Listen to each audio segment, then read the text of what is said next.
Hello, everyone, and welcome to the virtual Heller Center Salon series. My name is Rhonda Goodman-Gagan, and I am the curator at the UCCS Heller Center for Arts and Humanities. Tonight is the first of 4 salons for the semester. We are broadcasting live from the Heller Center, and we are sorry that you cannot be here with us. As we always say, the best part of a Heller program is being here at Heller as we enjoy the open 34 acres and the views of Pikes Peak and Eagle Rock. But circumstances dictate that we maintain social distancing. So to keep everyone safe, these salons will be virtual. For those of you for whom this is your first Heller program, I would like to offer some background before introducing tonight's speaker. The Heller Center for Arts and Humanities has been a part of the UCCS campus since 1999.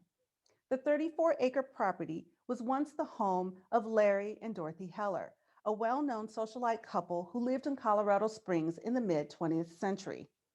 Larry was a well-known local artist. Dorothy was one of the first women to work for the Colorado Springs Police Department.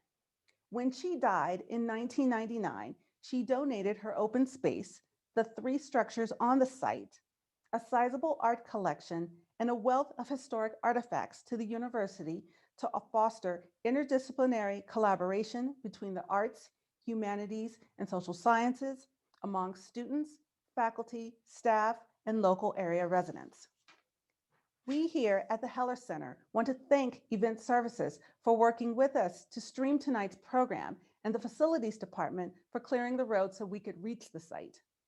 Our next salon will be March 11th, 2 weeks from today, with Professor Colin Lewis, lecturer in the Department of Philosophy. Please go to our website at heller.uccs.edu for the optional reading and Zoom links. Tonight's speaker was originally scheduled to give his talk last March 12th, right as the world shut down. So we're very happy to have him with us here tonight. Stephen Pittz is an assistant professor in the Department of Political Science. He has been at UCCS since 2017, and this was a homecoming since he completed his undergraduate work here in 2004. He received his doctorate from the University of Texas and was a postdoctoral fellow in the program in Democracy and Citizenship at Emory University. Professor Pitz's research focuses primarily on political liberalism and the status of spiritual freedom in modern liberal societies. He writes on other topics in both political theory and international politics and economics. His work is published in several academic journals, and his recent book is titled Recovering the Liberal Spirit, Nietzsche, Individuality, and Spiritual Freedom, published by SUNY Press in 2020. His talk tonight is titled, Is Wonder a Liberal Virtue?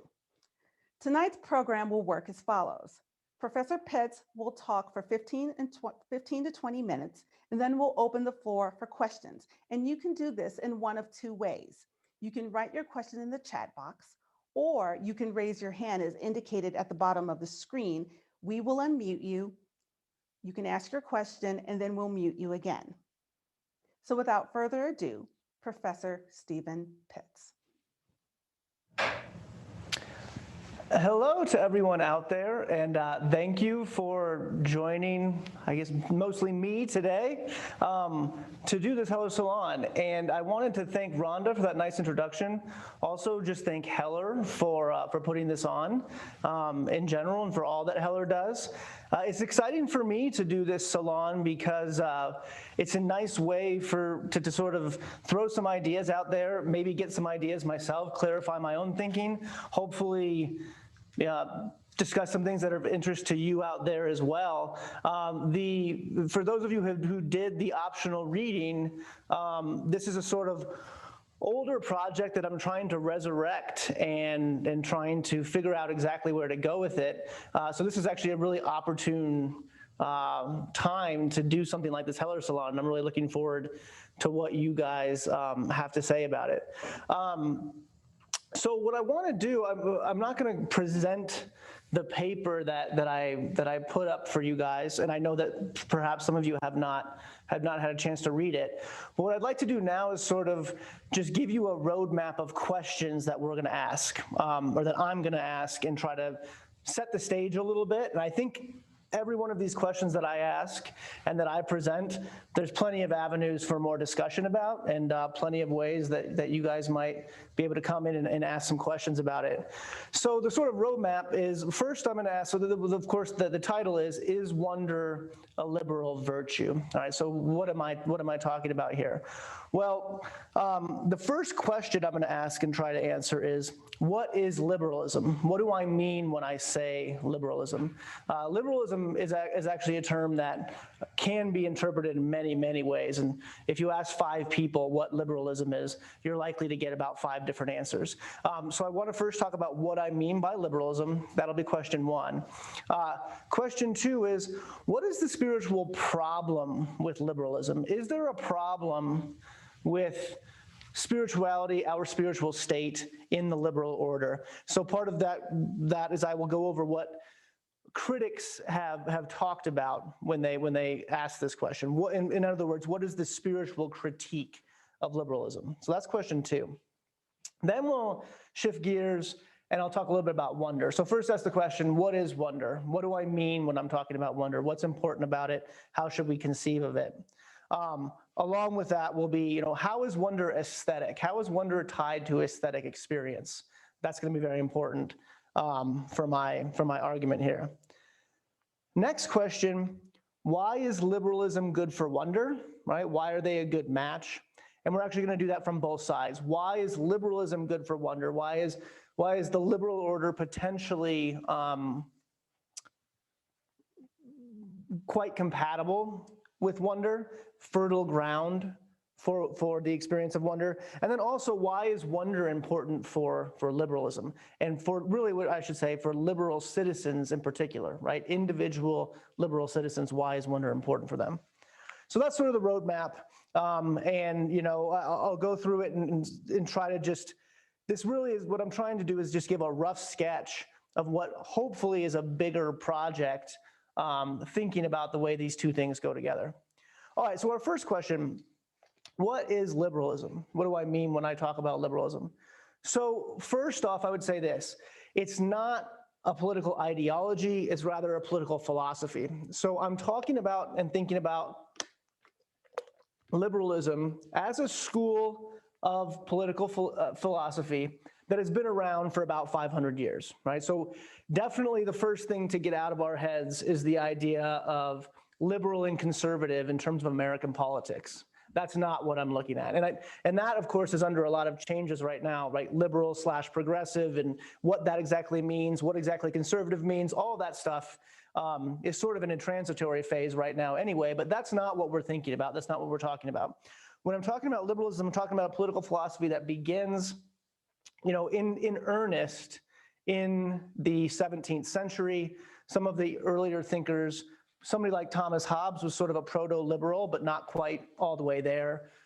People like John Locke, Immanuel Kant, John Stuart Mill. These are the sorts of figures coming up, very, very important. Also, somebody like Thomas Jefferson would be an example of a liberal as well, all the way up to more modern thinkers like perhaps John Rawls. Maybe for those political science majors up there, you should know who John Rawls is, a professor at Harvard in the 1970s who wrote A Theory of Justice, and was that sort of the last really critical or canonical thinker in the modern liberal tradition. That's a long period of time. Of course, liberalism has changed over that time, and not all of these thinkers agree. So, for example, John Rawls, a more modern liberal, is quite fine with, let's say, on the economic side, high taxation, redistribution of wealth, a strong welfare state. Whereas someone like John Locke, a much earlier liberal, was much more interested in private property, and we can say, for shorthand, capitalism. But they're both liberals. I'm putting them both in the same camp. And the reason is, for our purposes, when I'm talking about liberalism, I'm really talking about some basic principles that they all share. But I'm also thinking in terms of the relationship between the individual and the community and how that's thought about in the liberal tradition. And all those thinkers I mentioned, their differences notwithstanding, share basic ideas about the role of individual versus community. And they also share some basic characteristics. I'm going to read you one very short thing from page 5 in the reading that I gave you. All of these thinkers place an emphasis on individual liberty, guaranteed by individual rights, and with the political virtue of toleration as a preferred end of the political order. Liberalism, in short, places the individual in a position prior to the community, right? One thing that's very, very important about liberalism is it doesn't place strong political or civic obligations on its citizens. There's a sort of understanding in this liberal school that there's a private sphere and a public sphere, right? And contrary to illiberal regimes, which often make the group, the state, the collective, even citizenship, very, very strong and very, very, I don't want to use the overbearing, but the central part of a person's identity. The liberal tradition tries to say, look, you've got public duties, you have to vote, you have to be a good citizen in these certain ways, but the majority of the action in your life is in the private realm, right? In the private sphere. So this is really what I mean by the liberal order, that it's about individuals living lives privately, they have liberty, this is guaranteed by individual rights, something like the Bill of Rights. It doesn't have to be the Bill of Rights, but that's a good sort of recipe for liberalism as a political philosophy. Okay, I think that's enough to say about liberalism, but I'm happy to come back and answer questions about any of that. So the next question is, well, what's the problem with liberalism? Now, the way I'm looking at this, if I ask the question, what's the problem with liberalism, especially on the spiritual side, I could get all sorts of answers. And right now, we see attacks or challenges to the liberal order from lots of different sides, lots of different places. And I actually want us to not focus really on what's happened in the world right now or in the last 3 or 4 years, but think a little bit more broadly about this. And most of the thinkers that I talk about who are critiquing liberalism are writing well before this sort of recent, the Trump phenomenon and global, sort of backlash to globalization and the rise of identity politics. A lot of this stuff is happening right now. I'm actually talking, we can maybe touch on some of that in question and answer if we want, but I'm actually talking about a critique that comes prior to all this stuff. And what the critique is that the liberal political order has had great successes in a lot of ways, right? It's led to societies that have built up a middle class, that have had fair amounts of freedom, certainly on the cultural and the civic side. Look at the Bill of Rights, freedom of expression, speech, association. They've been fairly free societies. They've been pretty prosperous societies, and that's often gone along with a capitalist structure, but it's been a period in human history with more prosperity, bringing more people out of servitude and into a position where they can take care of their basic material needs and they have political and civic freedoms, and it's done that, and that's been the successful part of it. But what critics will say is it's had a cost. There's been a price that has been paid for all of that. By focusing so much on the individual, you started to disconnect people and isolate people. There's been a loss of community and a loss of attachments to all sorts of things. So here's what I'm thinking about when I talk about this spiritual critique of liberalism. One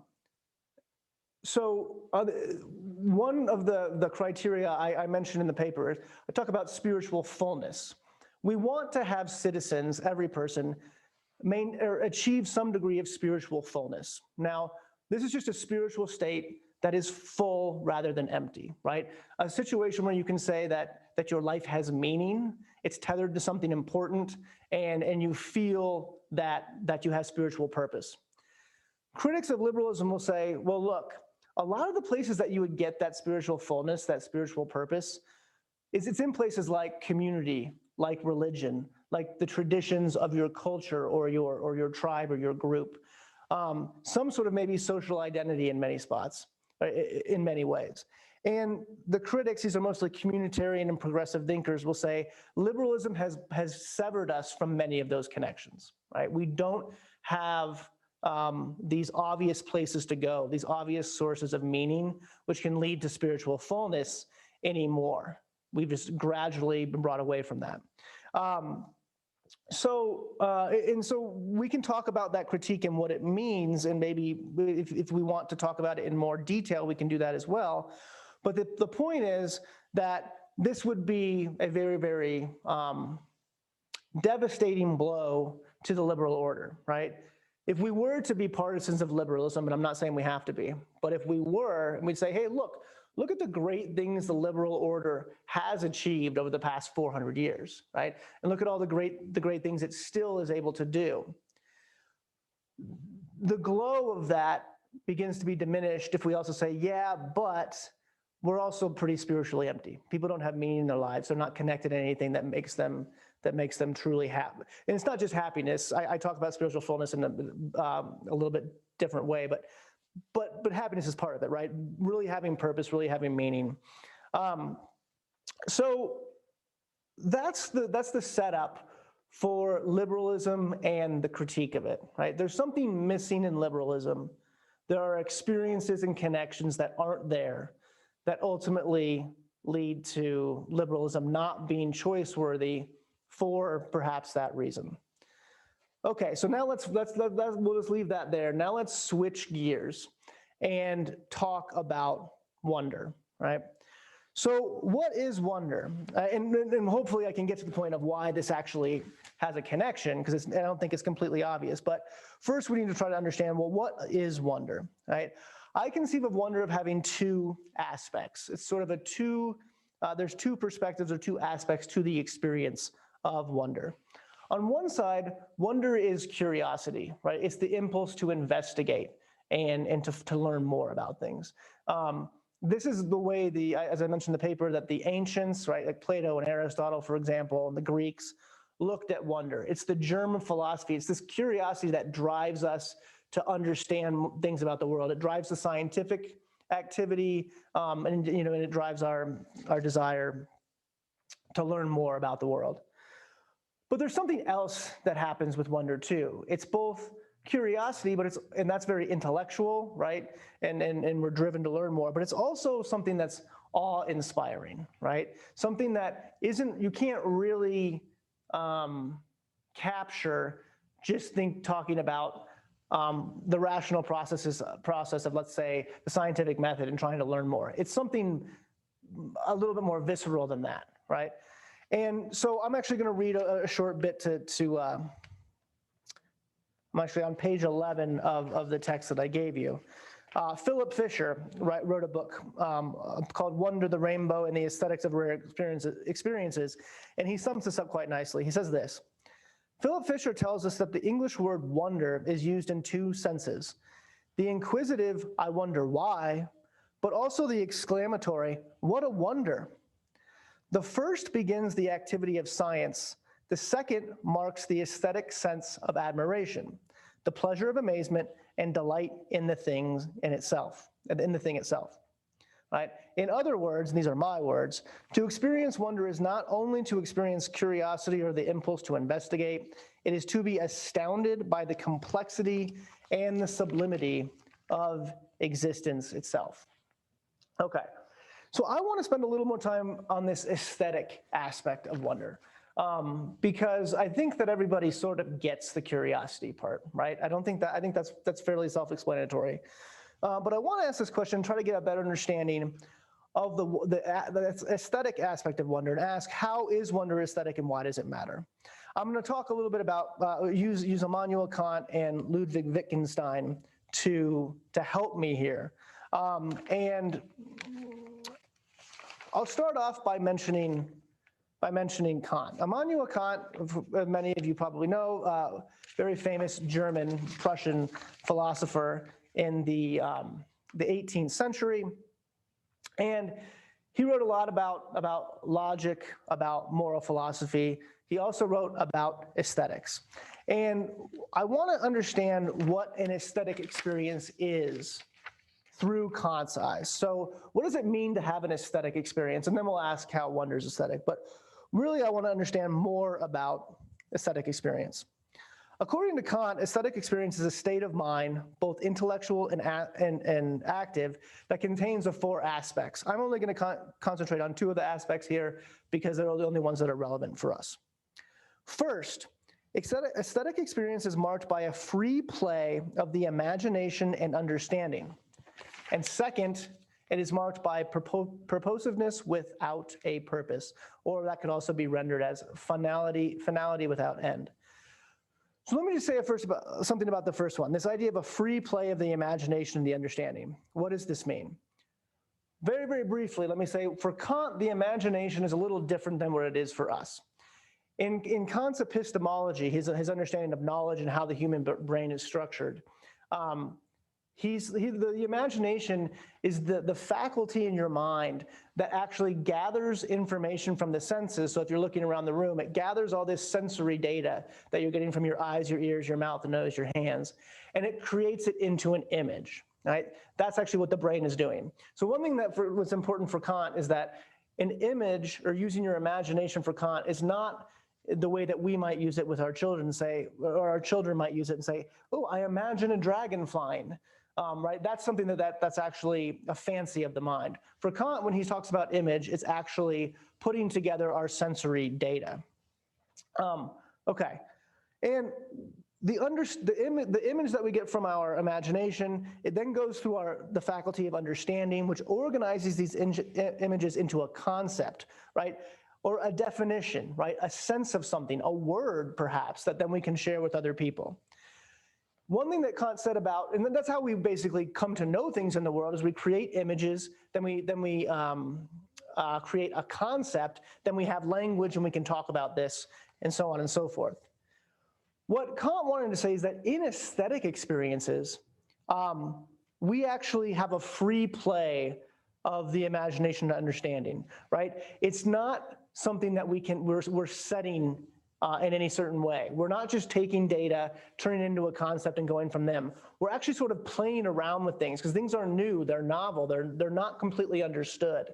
And so there's this free play in your mind. Now, we might try to understand this a little bit better by thinking, I'm probably going a little bit long here, but anyways, we might try to understand this a little bit better in terms of of the concept of the sublime. When in art, if you look at a picture that you cannot actually organize into a concept because there's too much going on. There's many famous sublime artworks where your brain cannot actually take in everything that you see.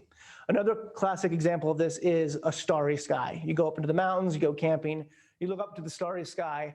There's too many stars for you to actually make the whole thing coherent in your head.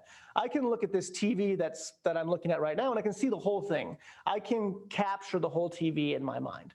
I can't do that with a starry sky. It's too complex. It's sublime. There's too much going on. And that's that sort of feeling of almost dizziness or an inability to completely capture something is what Kant means by this free play of the imagination and understanding. And it's very characteristic of the experience of wonder. And frankly, it's an invigorating, perhaps even sort of intoxicating sort of feeling. All right, so that's number one for Kant. The second aspect of aesthetic experience for Kant is called finality without end or purposiveness without a purpose. And this is that, just it's a similar idea, but that one cannot spell out the purpose of the object in question when you are in the throes of aesthetic experience, right? It's not a purpose-driven enterprise. It's something that's just occurring to you and you're experiencing it. It's visceral and you're having many sensations, but you're not quite sure what it's about, right? It's not clear what the purpose of the experience is. Okay. One thing, so I know that's kind of a lot to take in, but one thing we can say about this Kantian conception of wonder is that, right, it disorients us, right? We're made a little dizzy. We're experiencing things new and fresh for the first time, and also we're not quite sure what's going on. Okay. There's also this difference between what we might say absolute and relative wonder, and I'm going to use Wittgenstein for a second. I'll be quicker with this one to mention these two differences. And this difference between relative wonder and absolute wonder ties in with what I said with the Philip Fisher comment, this difference between wonder that is sort of curiosity and wonder that is aesthetic.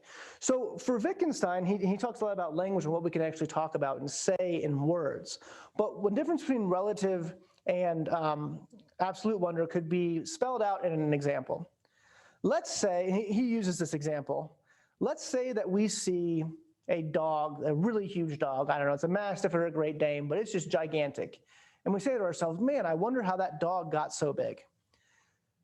This is what Wittgenstein would call relative wonder, right? We're actually intrigued by this and amused by it, and it looks new and different to us because we know how big dogs generally are, and this one doesn't quite fit it. It's a bit of an exception to the rule. And we say, hey, well, that's relatively different than what I'm used to, and it can put us in a state of wonder. That's one way to think about wonder, and I think that's more part of that curiosity aspect, right? We're curious about something that doesn't quite fit, it's a little different. We want to investigate it more, right? That's ultimately what you want to do. You might want to go ask the owner, what do you feed that thing? It's huge. You want to know a little bit more about it.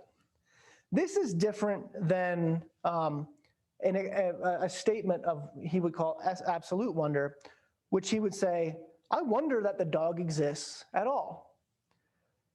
He says that this is a nonsensical statement because we don't know a world in which dogs doesn't exist.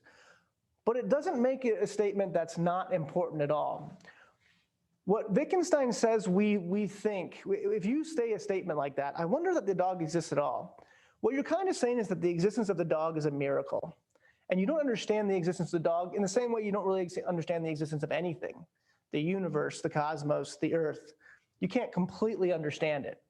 That sense of absolute wonder is something that Wittgenstein says we can never fully grasp. But it's very important nonetheless. And I think that this is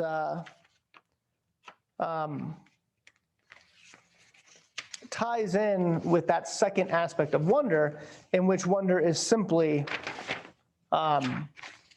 excuse me, I got a little turned around here. Wonder is simply something we cannot talk about, we can only feel, and it is simply aesthetic. So I'm just going to read you this summary statement about Wittgenstein's situation here. The first aspect of wonder, i.e. curiosity and the impulse to investigate, aligns with wonder in the relative sense. We are curious when we see an abnormally large dog, and we may seek to investigate it further. When it comes to the wonder that a dog exists at all, a Wittgensteinian example of wonder in the absolute sense, we can really only wonder in the second sense or aspect. We merely find ourselves in an aesthetic state of mind, a state of admiration and amazement. Okay, I'm hoping that says enough about wonder and how we conceive it. One thing we can say is wonder is aesthetic. It matches with aesthetic experience. And aesthetic experience is something that dislocates us. It transports us away from our normal ways of thinking, our normal routines of behaving, and it puts us in a different state of mind. Now, why is any of this important for liberalism? Maybe we'll just start with the idea that wonder is good for liberalism. Why is that? And again, let's say that we're defenders of liberalism. We're trying to defend this longstanding school of political thought that focuses on individual liberty, individual rights, etc. We don't have to be, that's fine, but let's at least hypothetically do so, be defenders of it.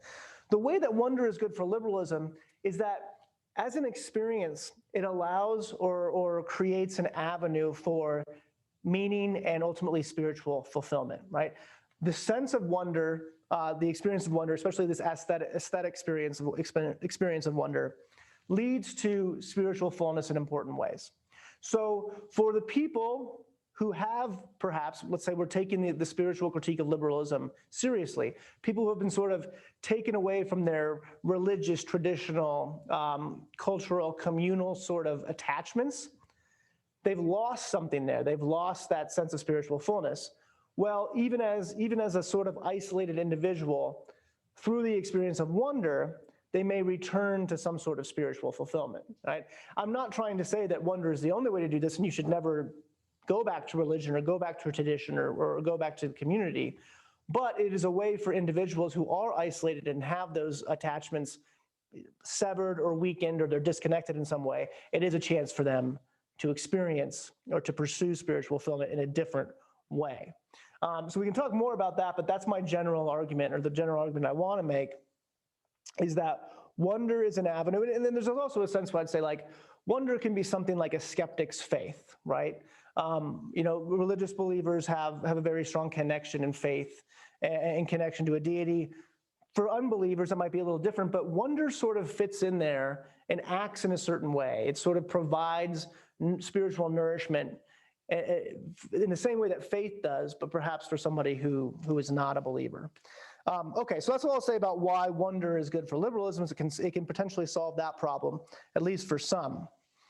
And then why is liberalism good for wonder? Or why might wonder be, as I said, a liberal virtue?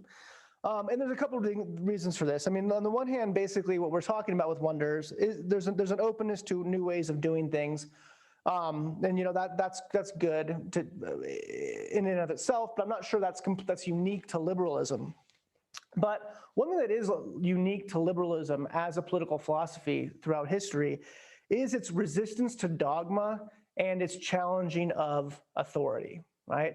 So many of those thinkers I mentioned, if you think of Immanuel Kant and John Stuart Mill, thinkers of the Enlightenment as a general time period was very, very interested in challenging authority of all types.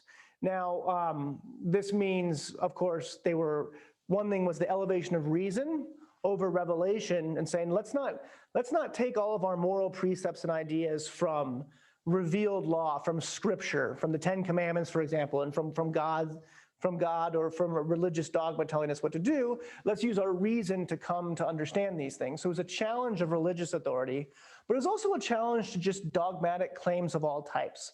Dogmatic claims can be artistic, they can be scientific, they can be religious, they can be all sorts of things. And the Enlightenment and liberalism in general is, at least in theory, and that's something we might get to, because it's not clear that we always live up to this, but at least in theory is less susceptible to authority and more interested in using its own reason. One thing that I talk about in the paper, and Wittgenstein, especially in the part discussing Wittgenstein, is that dogmatic claims of any type, where you say you just know something for good, and this could be religious, could be scientific, whatever, it puts our minds to sleep in a sense, right? If we stop questioning something, if we just believe it lock, stock, and barrel, in a way it puts our minds to sleep. And Wittgenstein even says we can have our minds put to sleep by science. People who say, here's a scientific claim, here's a scientific truth, and then we don't question it anymore. This is obviously something that wonder, that precludes or prevents wonder from occurring, right? So liberalism emphasizes enlightenment, the use of your own reason, and freedom of thought. And at least in theory, freedom of thought should lead to more experiences of wonder, right? There should be more resistance to authoritative dogmatic claims that then opens up this space for more new ways of thinking and more experiences of wonder, both in the first aspect and the second aspect, the curiosity and the more aesthetic aspect of it. I'll read, I know I'm going long, so I'm going to finish this up here. I'll just read to you from page 10 how I think that liberalism, at least in theory, can do this. This also means, however, that liberal citizens ought to be less susceptible to authority, right? For all the same reasons that we're disconnected to tradition and culture and religion, it also means we ought to be less susceptible to authority, to descriptions or interpretations handed down from authorities above, and liberal citizens are more likely to create their own interpretation of things in the world. Resistance to intellectual authority is part and parcel of the Enlightenment ideal, an ideal that aligns closely with liberalism, both theoretically and historically. The loosening of authority leads to possibilities for other sources of spiritual fullness to arise, namely a stronger sense of wonder and the aesthetic experience that comes with it.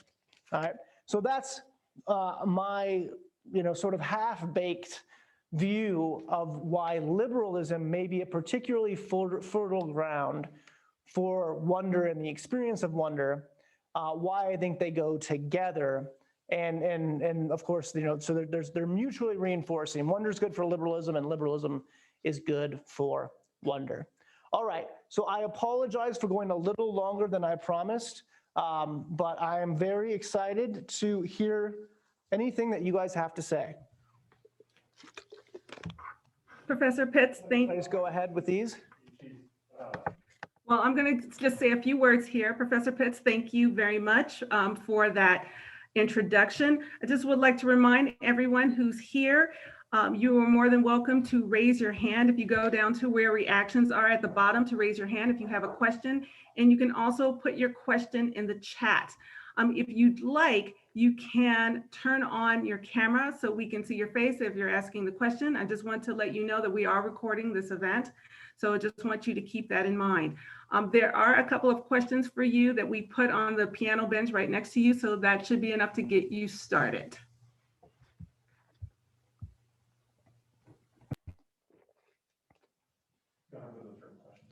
Go ahead with these. Okay. So this question is from Natalia. Thank you, Natalia. It says, is it possible to relate wonder to available leisure time, primarily due to financial means? Yeah, I think that's a great question. And I guess there's a couple of things we could ask here or talk about. I guess the short answer would be yes. I think that one of the great things about the liberal order, if I am going to be a defender of it again, is that it's provided more financial means for more people to have more leisure time. Of course, not the amount of leisure time that the very wealthy did, or in the old days, the aristocrats had. And there is a sense in which wonder and all this leisure time for any kind of activity, for the cultivation of all sorts of virtues of of study, of philosophy, of science, of art, and music, and all that stuff.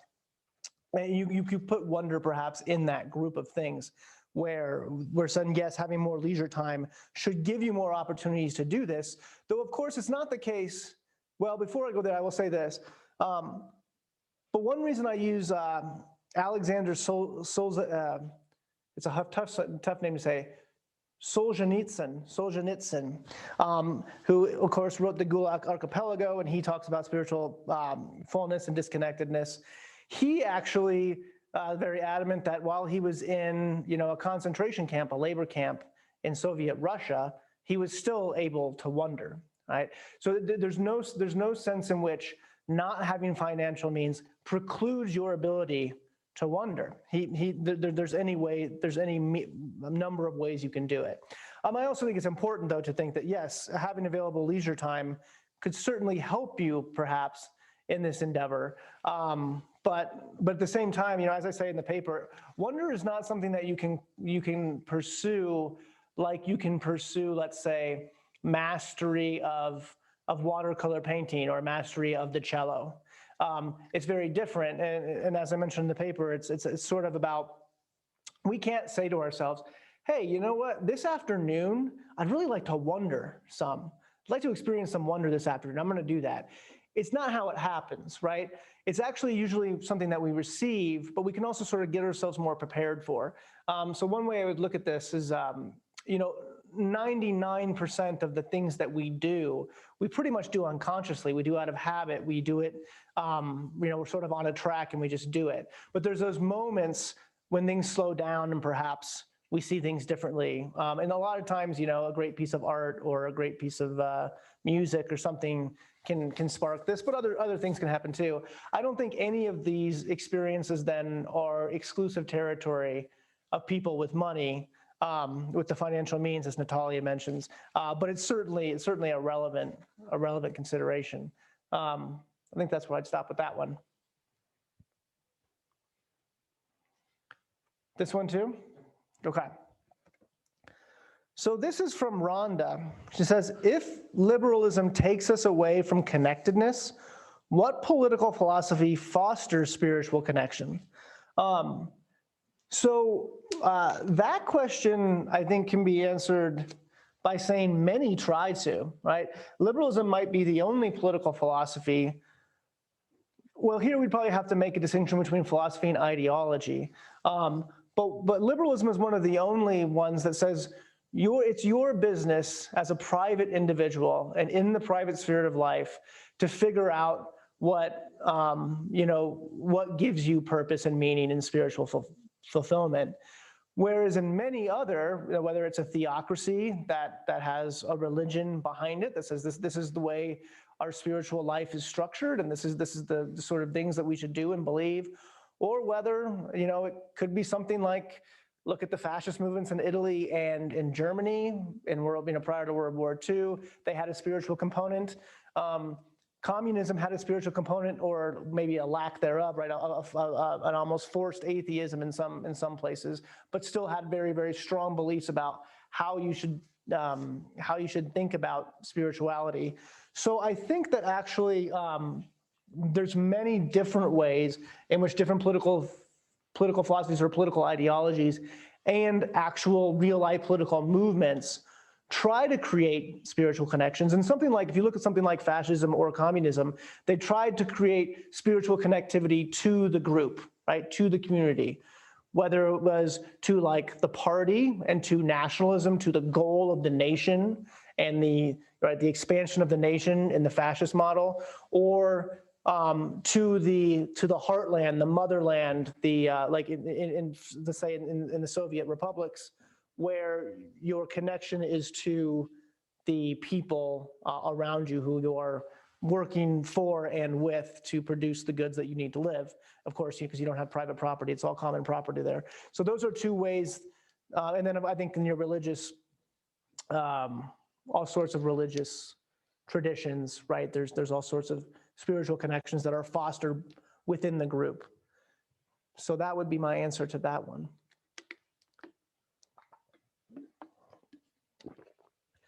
Anything else?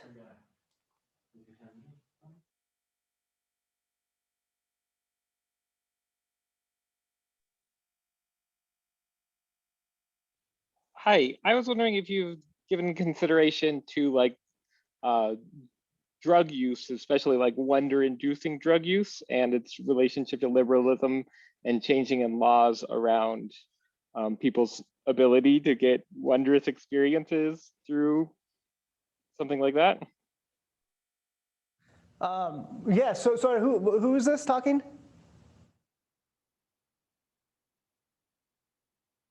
That question, because I didn't hear the very, very first part, but I heard the question about drug use. Well, yeah, perhaps you touched on the one thing that you do have a little bit of agency to say, hey, maybe this afternoon I do want to wonder.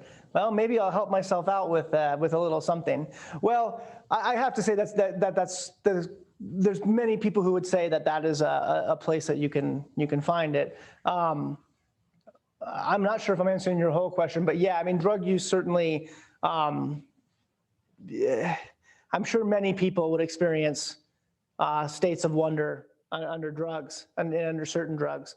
But also it doesn't necessarily take that. You can also, I'll show my age a little bit. My older brothers were huge Pink Floyd fans, and I listened to Pink Floyd all the time growing up, and I think they might still do them. But when I was in my 20s, teens and 20s, there were Pink Floyd light shows everywhere, and that's another, way to sort of get your mind into a state. As I talk about that in the paper, right? There's this sense in which you need to slow your mind down to actually loosen the rigidity. One thing that we do when we follow authoritative descriptions of things, let's say you're listening to your professor and you're going to write an essay test and you want to remember exactly what the professor said so you can sort of replicate everything that they said in your paragraph. That's a very rigid way to focus your mind. And you kind of your thoughts have to be sequential, like step A to step B, C, D, all the way to Z. And you don't really have any time to sort of get away from that thought process. And one thing that we have to have happen before we're in a state of wonder is we have to slow that down and sort of recognize the gaps between our thoughts. This time when you're sort of you're not following the logical progression. You don't necessarily need to be. You want to open it up to new possibilities. And of course, drugs can do that. something like listening to Pink Floyd and watching a laser light show can. For those of you who've been in a college dorm room, I mean, I remember when I was in college, everyone had this sort of psychedelic stuff on their screensavers or on their computer screens while they listen to music. You know, that kind of stuff can do it too. So yeah, I think all of that is relevant to the process of sort of recognizing the gap between your thoughts and sort of seeing things fresh and new.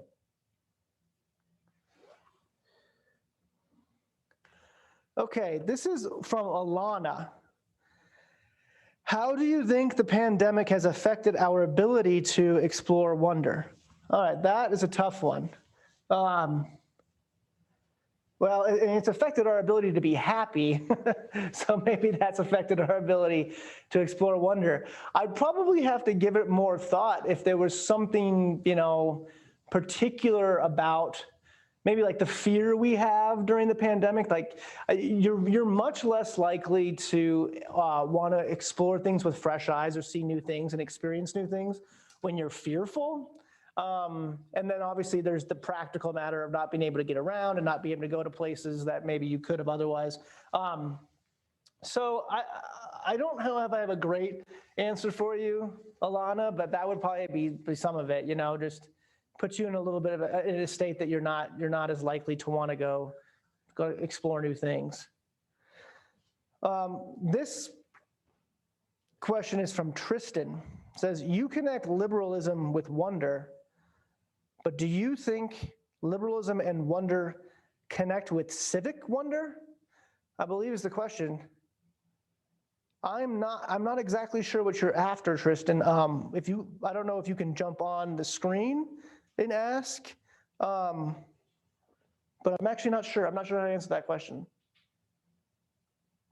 So I don't know if we want to come back to him or what we want to do here, but if you can jump on the screen, I'd be happy to try to answer it better.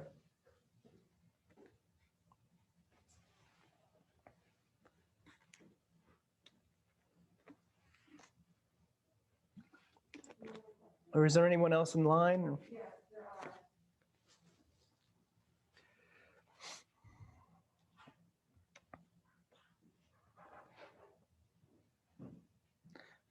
I think I'm reading that right. I'm going to do it from here, okay? You know what? This is from Len. Okay. These concepts of wonder seem to be receptive rather than creative. Is there a connection between wonder and the productivity prosperity that you've noted that liberalism has brought? Say that last part again. The connection between. A connection between wonder and the productivity prosperity that you've noted that liberalism has brought. Yeah, that's a good question. And I don't actually think that I've approached it that way, but I guess my first thought with that is that one thing that has occurred in the modern liberal era is an explosion of technology, right? It was a precursor to the industrial revolutions in Western Europe and then industrialization around the world, which came with all sorts of technological innovation, right? All sorts of new inventions.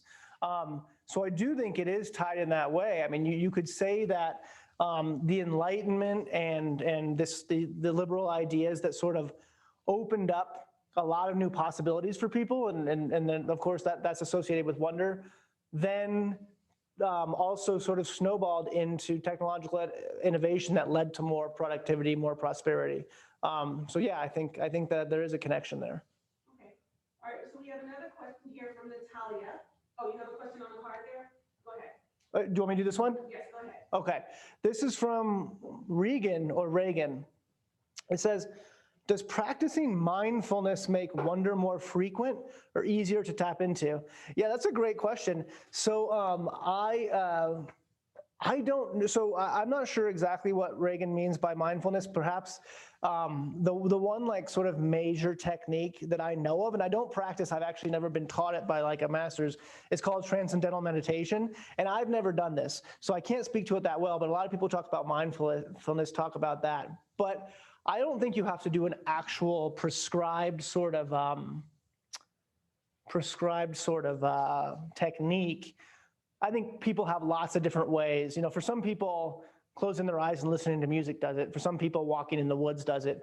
All sorts of things get us into a state that we'd be more mindful and perhaps make wonder more frequent? So I think the answer is yes. It should make it easier to tap into. In my own, I mean, I don't have data on any of this stuff, but my own life, anecdotally, it most certainly does. And I think whatever practices of mindfulness you have is probably a good thing for wonder. All right, so we have another question from Natalia. How would you describe liberalism in terms of its views of public good versus individual rights? How could liberalism create access to wonder for a broader population to assure equity and democracy? Okay. It seems like there's two pretty separate questions there. Let me try to take the first one, and then if I forget the second one, I'll have to come back to it. But so the first one being public goods versus individual rights. So that is, as I mentioned, so if we talk about public goods in terms of, I'll put it this way. That whole long school or lineage and train of liberal thinkers that I mentioned can differ pretty greatly on, let's say, the public goods question in terms of economics.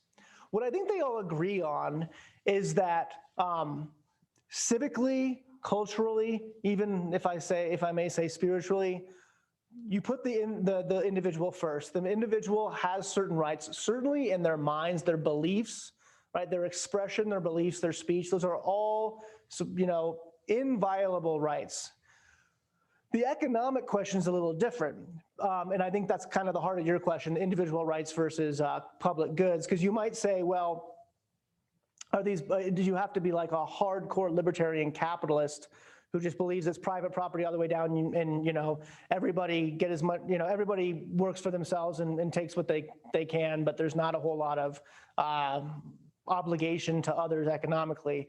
That's not the whole lineage, right? There's plenty of liberal thinkers who think on the economic side of things there needs to be even potentially a UBI, a universal basic income, or all sorts of welfare. That's very important. So I think liberalism, the short answer to that question is there is no one definition of the relationship between public economic goods and individual private property, let's say, in liberalism. There is variation there, and there's disagreement. And the second part of the question, could you repeat the second part of the question, please? Sure, let me scroll up again second here. Could liberalism create access to wonder for a broader population to assure equity and democracy? So I'm assuming you mean equity in the sense of wonder, in the sense of spiritual fullness, right? Like we can have an equal opportunity for spiritual fullness or something like that. And I would like to think, yes, liberalism can. So one thing I sort of mentioned in the paper, and it's one thing that I'll have to work out in this project in general, is that I mentioned that in theory, liberalism should be a good partner to wonder because it, we're less susceptible to authority. We're using our reason more. But it's also not the case that always happens in practice. A couple of liberals that we can mention, John Stuart Mill, and I put him in the paper towards the end, but also someone like Alexis de Tocqueville, they actually think that modern democracies, liberal democracies like the United States, like many places around the world now, they're not actually that conducive to wonder and to think for people thinking for themselves. And it's not coming from the government, but it's coming from public opinion. Meaning that public opinion is, in like conventional opinions, is so strong, and social pressure to conform to certain ways of thinking and to certain beliefs is so strong in democracies that it might actually be less conducive to something like wonder than even certain authoritarian regimes. And that's the question that has to be worked out, that I have to work out. John Stuart Mill and Alexis de Tocqueville, they traveled a lot and said, there's actually more freedom of thought in some of these, in Tsarist Russia or in Germany under Bismarck, like a really strong authoritarian leader, or these different places that are actually authoritarian in name. There's actually more freedom of thought there than in some democracies, simply because there's not much social pressure. There's not as much social pressure to believe certain things. So What I mean to talk about is that that institutionally, like the idea that we have these basic rights, that we have freedom of expression, freedom of speech, freedom of worship, all of that stuff, sets up the right rules, the right sort of framework of rules for everybody, for equity, as you say, for equity in this pursuit of spiritual fullness and wonder. And I think that is true in theory. If it happens in practice, that's another question. And then, I mean, I don't want to necessarily get into this, but like, questions about like social media, right? These new technologies that even bring other people's voices. It's almost like we have an unlimited amount of potentially authoritative opinions on all sorts of things, right? Because you click on your computer and there's a million opinions telling you what you should think. So I think liberalism is set up rules-wise and the right way to do this, but there's other considerations as well. All right, Professor Pittz, Natalia, the person who just asked that question, just asked to unmute so she can clarify some of the points you just made and sort of respond back. So we're just having her unmuted right now. Oh, like elaborate on some of the things I just said? She asked if she could do that before we move on to the next question. Okay. Sure. So, and this is in the last couple pages of the paper, I quote John Stuart Mill, and this is tied with, for those political science majors out there, this idea of the tyranny of the majority. This is, I think, the one thing within liberal democracies that can, kind of throw a wrench in the whole idea of each individual being able to come with their own interpretations of things and experience wonder more. And that is that the tyranny of the majority can work in different ways. No, What? Natalia wanted to speak. Oh, she wanted to speak. Natalia, you're unmuted. Okay. Yes, hello, Mr. Pittz. I'm sorry. I absolutely agree with the tyranny of the majority or meritocracy, absolutely. I guess I want to hear the other side of liberalism when you say that wonder creates technological wonders that increase wealth for more people. At the same time, it created slums in London specifically and ghetto conditions in many other urbanized cities around the world at the time. So how do we kind of give at least attention to the, you may even say, side effect of that technological advancement created by all the wonder of enlightenment? Does that make sense? Okay, Just so kind of. what exactly is the question? You think that you want to hear the counter to the idea that liberalism and wonder created technological advancement and more prosperity? Yes, thank you. So you want to hear the opposite side to that, kind of like the counter argument? Yes, thank. Yeah, that'd be hard for me to pull out. Probably I might have to think about it a little bit more. I don't want to suggest, I think I think it was you who asked the earlier question about, is there a connection between liberalism and wonder and then prosperity and productivity? And I said, yes, perhaps through innovation and technological change and all that. I didn't want to necessarily suggest that, wonder is what drove the Industrial Revolution and the creation of modern industrialized developed economies, because there's certainly a lot more to it than that.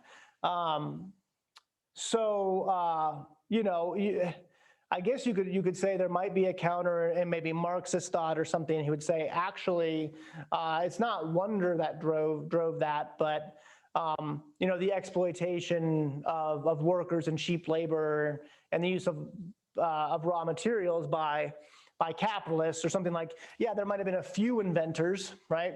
There's a few inventors and a few innovators, but then once those innovations got into the hands of a powerful bourgeois capitalist class or something like that, then they started actually using those inventions in a way to oppress other people. They made a lot of money, but they oppressed others. And I'm not sure if that's exactly what you're going for, but I think that would be a counter argument to what I was talking about.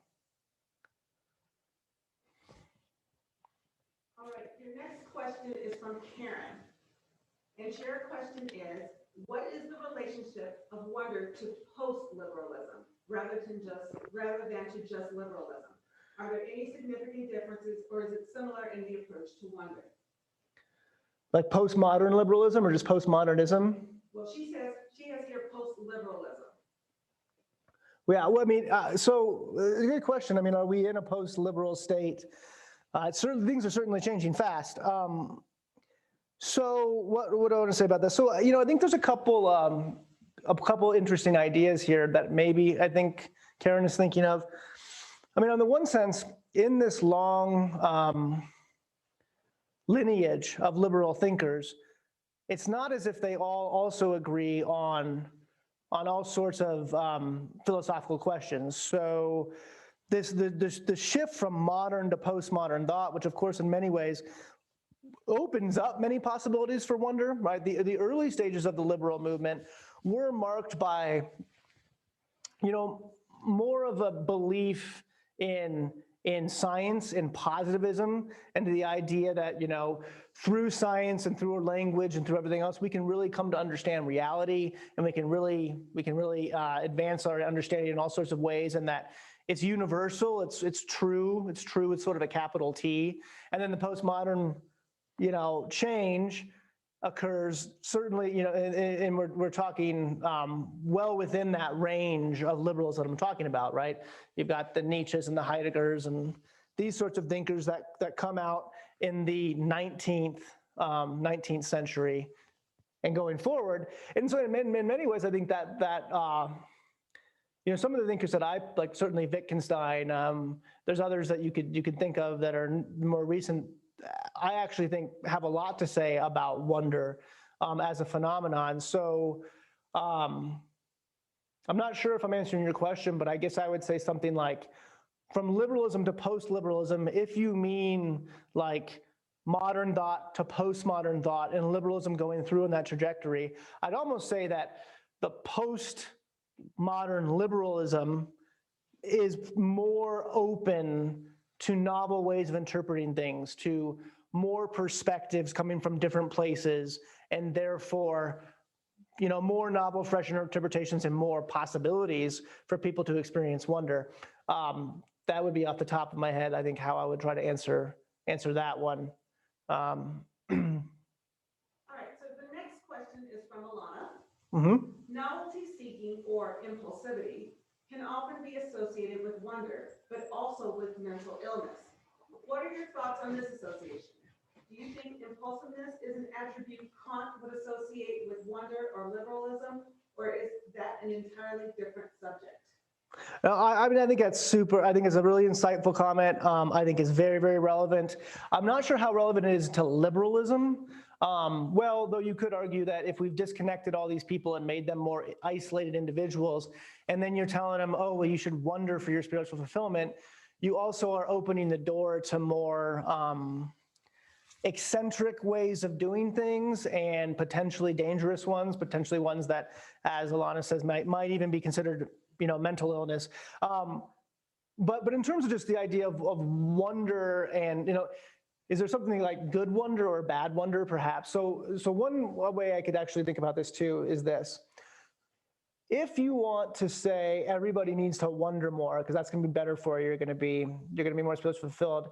The question is, well, what about someone who says, well, the most extreme experience of wonder I can have is watching the mushroom cloud from a nuclear bomb, or fill in your own preferred example there, but something that's clearly very destructive and dangerous, but clearly evokes wonder. I mean, it's a wondrous, awe-inspiring experience to look at something like the mushroom cloud, but clearly it's a terrible thing. So how can you deal with this problem that if you want people to wonder all the time, it's going to lead to worse people, to worse psychological states? And I think it's a really good question. I can't say that there's any way to completely stop that, but I would say something like this. Criminality is still going to be, in the liberal order, you still have, you have rights, you have a legal system that is created based on, prosecution of crimes, on transgression of these rights, all of that, the way that we do our legal system. This is supposed to deal with bad behaviors, right? Behaviors that are harmful to others. That principle still exists. So if you said, well, there's people who the reason I don't want to get too morbid here, but my greatest sense of wonder is if I go shoot someone or if I watch human suffering, we have what's called, it's the harm principle. We have a way to put those people away. They're treated as criminals.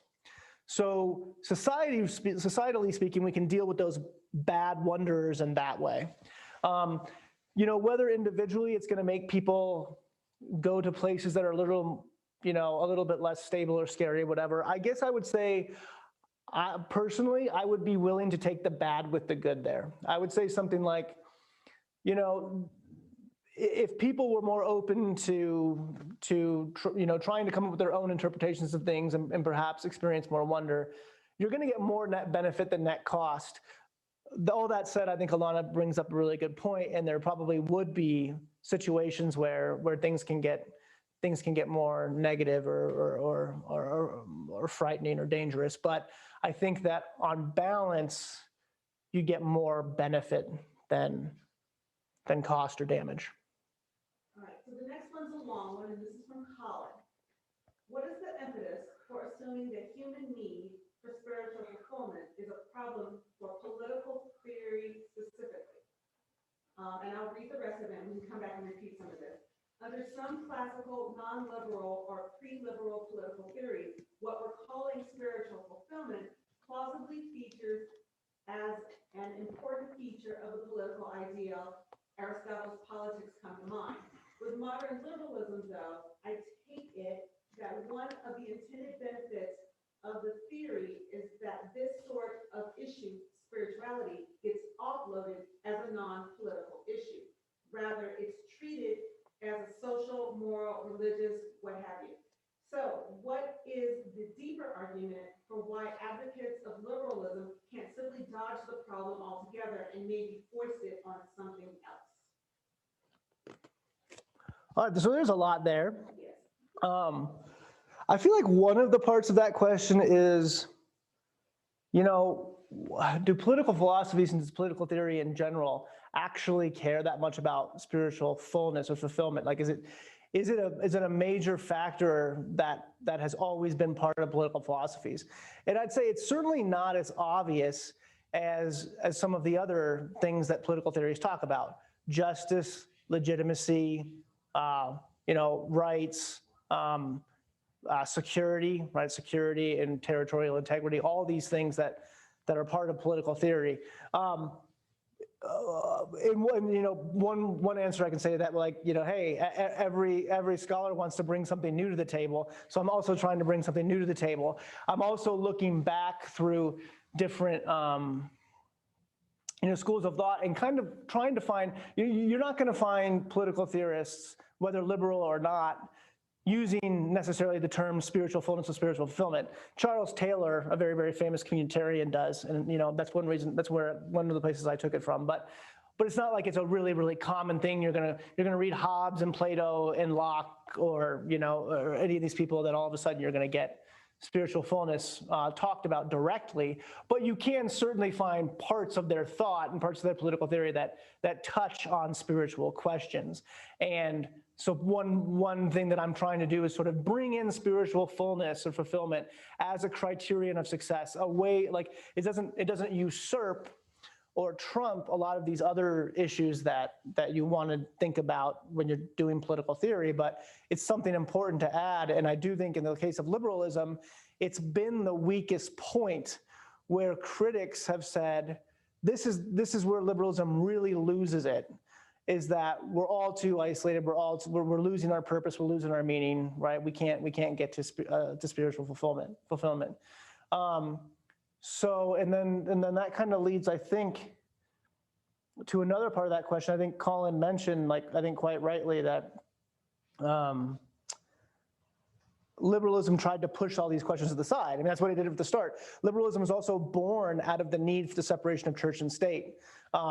Hobbes, being sort of one of the proto-liberals, is saying the biggest thing we need to do here is make it that we don't fight over religious beliefs anymore. Like, we really need to stop fighting over religion. He's writing right after the 30 Years' War and the Christians and Protestants, or Catholics and Protestants, fighting for centuries, and then a really bloody 30 Years' War. And so I think Colin's absolutely right that one of the things liberalism wanted to do was to separate these things, two things out. And I'm not quite sure that I know how to answer exactly what he's asking in the latter part. Should I repeat that? All right, so here it is, the last question that he asked me. So what is the deeper argument for why advocates of liberalism can't simply dodge the problem altogether and maybe foist it on something else? Okay, I think understand what he's asking. So I don't think that many advocates of liberalism talk about this at all, right? So that's actually one issue. So I mean, I'm okay to show my hand. I'm basically a liberal. I mean, I'm a liberal in the broad sense of it. I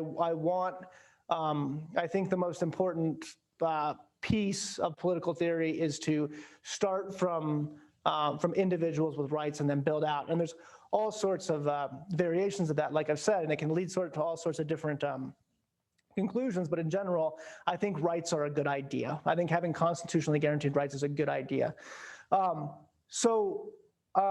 one of my issues with liberals in general is that they don't really talk about this.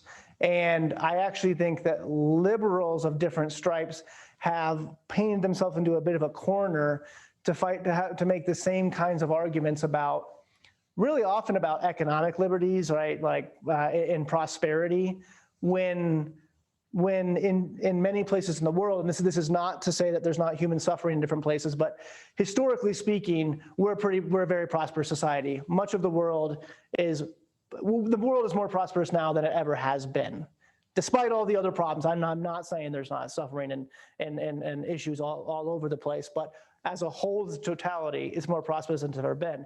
And I think that people are, it's not enough just to let people have a nice car and nice clothes and good food. There's something more that people want. And I don't think that liberals have done a very good job of talking about that and the need for that, and maybe what would fill that need, partly because they generally just focus more, oh, but look at how good things have been in terms of, economic prosperity and some political freedoms. So I think that's the best way I'm not sure how good of an answer that is, but that's the best way I can answer that right now. All right, so we have one question here from Steve. What happens if you replace liberalism in the argument with capitalism? I have in mind here the long tradition from the Marxist left critiquing capital for eroding meaning, but also Patrick Deneen's recent work cited in your paper. As I read Deneen, I kept thinking that what he labels liberalism is really just capitalism. Well, yeah, so this might be a little inside baseball because I don't know how many people have read Deneen's book. For those of you who haven't heard of it, I mean, the title says a lot, right? So Deneen wrote a book a couple of years ago. He's a political theorist from Notre Dame. It's called Why Liberalism Failed.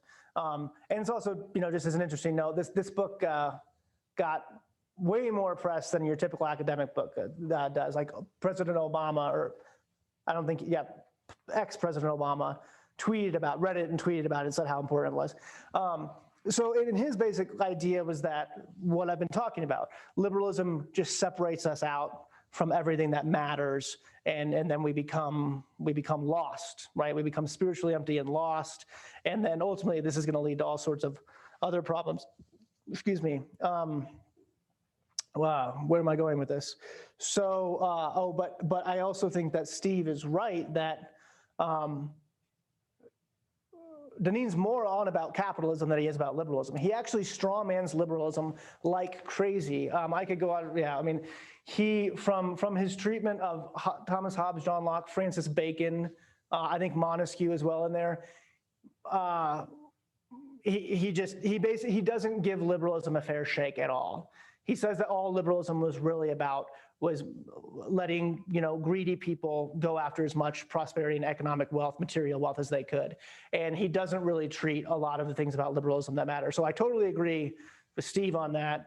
And again, I would just kind of say, round it out by saying, so when I'm talking about liberalism, I'm getting away from the economic dimension as much as possible. And when I think about liberal rights, I'm thinking more about their impact in terms of our cultural, civic/political, and spiritual lives, not as much our economic lives. So, and I know that that's not completely possible. You can't just completely separate those things, but that's how I'm kind of trying to separate liberalism and not talk about liberal capitalist democracy, but just liberalism.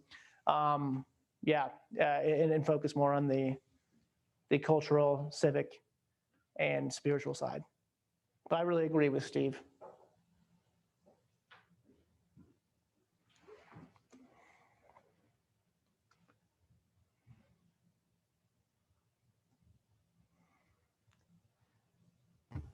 Are there any other questions? That's part of this? Where am I supposed to go?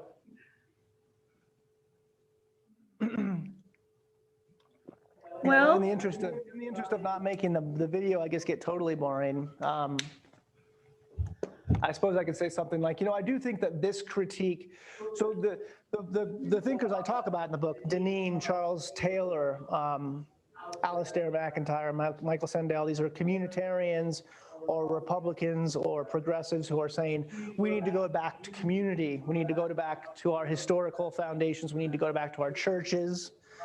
We need to go back to all those things. And those are the people that I'm primarily talking against. I do think that the sort of attacks on liberalism that are happening right now and have happened in the last few years are a little bit different, right? You're seeing, and frankly, they're more extreme. They're more extreme than these critiques I'm talking about. So, from identity politics, saying that, and attacks on free speech, saying speech can be harmful and that expression can be harmful and that group identity trumps individual identity. And then, and that happens on both sides. Then, that happens on the far right and the far left.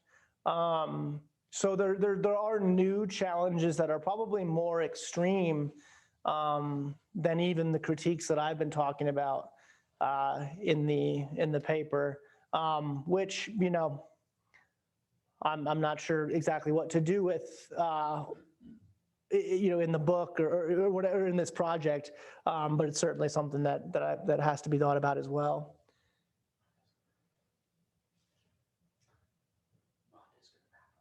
Rhonda's what?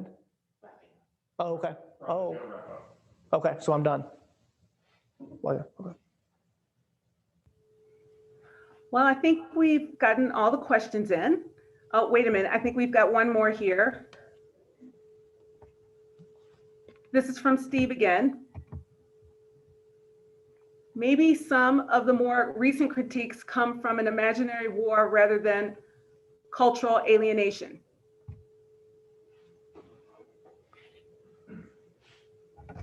Is this a question for me?